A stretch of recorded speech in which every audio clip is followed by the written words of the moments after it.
तेनालीराम हमेशा अपनी बुद्धिमता से सबका मन जीतने के लिए जाने जाते थे। आए दिन राज्य पर आई किसी न किसी समस्या को सुलझाने के लिए वे अपना दिमाग लगाया करते थे।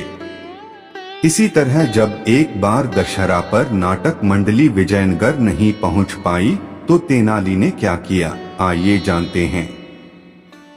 काशी की एक नाटक मंडली हमेशा दशहरे से पहले विजयनगर आया करती थी।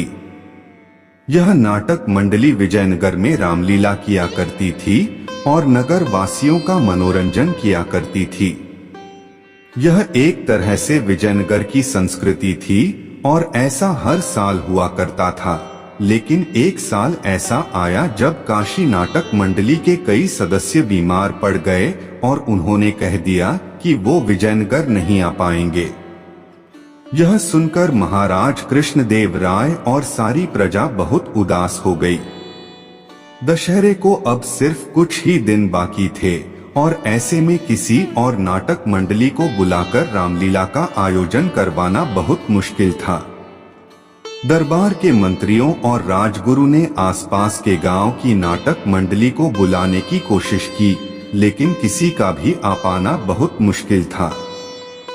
सबको निराश देख तेनालीराम ने कहा, मैं एक नाटक मंडली को जानता हूँ। मुझे यकीन है कि वो विजयनगर में रामलीला करने के लिए जरूर तैयार हो जाएंगे। तेनाली की यह बात सुनकर सब खुश हो गए। इसके साथ ही राजा ने तेनाली को मंडली बुलाने की जिम्मेदारी सौंप दी और तेनाली ने भी रामलीला की तैयारी करना शुरू कर दी। विजयनगर को नवरात्र के लिए सजाया गया और रामलीला मैदान की साफ सफाई करवाकर वहां बड़ा सा मंच बनवाया गया। उसी के साथ मैदान पर बड़ा सा मेला भी लगवाया गया। जब नगर में रामलीला होने की खबर फैली तो सारी जनता रामलीला देखने के लिए उत्सुक हो गई।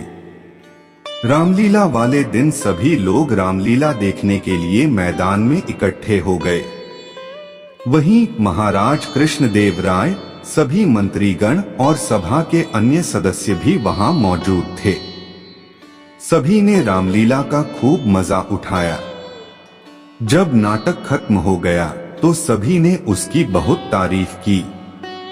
खासकर नाटक मंडली में मौजूद बच्चों की कलाकारी सभी को बहुत पसंद आई थी।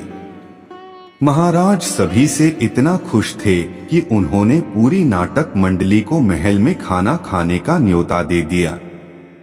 जब पूरी मंडली महल आई तो सभी ने महाराज, तेनाली और अन्य मंत्रीगण के साथ भोजन किया। इस दौरान महाराज ने तेनालीराम से पूछा कि उन्हें इतनी अच्छी मंडली कहां से मिली। इस पर तेनाली ने उत्तर दिया, ये मंडली बाबापुर से आई है महाराज। बाबापुर? इस जगह का नाम तो हमने कभी नहीं सुना। कहाँ है ये? महाराज ने आश्चर्य से पूछा। यही विजयनगर के पास ही है महाराज। तेनाली की यह बात सुनकर मंडली के सदस्य मुस्कुराने लगे।